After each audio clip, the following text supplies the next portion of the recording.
1.015 trillion pesos inilaan po para sa DepEd ngayong taon na 45.46 billion pesos naman para sa Rehiyon 1 ang bahagi dito. Para sa detalye ng balitang yan, kasama natin Idol Joanna De Vera. 104.7 IFM Report.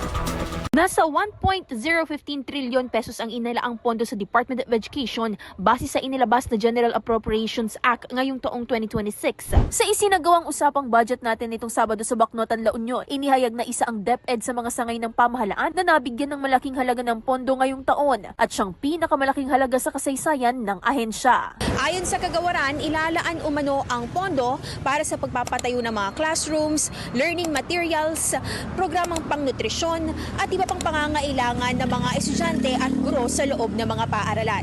Kasama rin sa pondo ang karagdagang personnel at plantilla positions, basic education curriculum at maging disaster preparedness. Sa Rehiyon 1, nasa 45.46 billion pesos ang nakalaan sa ilalim ng kagawaran na nakatuon din sa mga nabanggit na proyekto at programang mapakikinabangan ng mga guro at mag-aaral sa mga pampublikong paaralan sa rehiyon. Kasama mula dito sa IFM Dagupan, ito si Idol Joanna De Vera, Tatak IFM.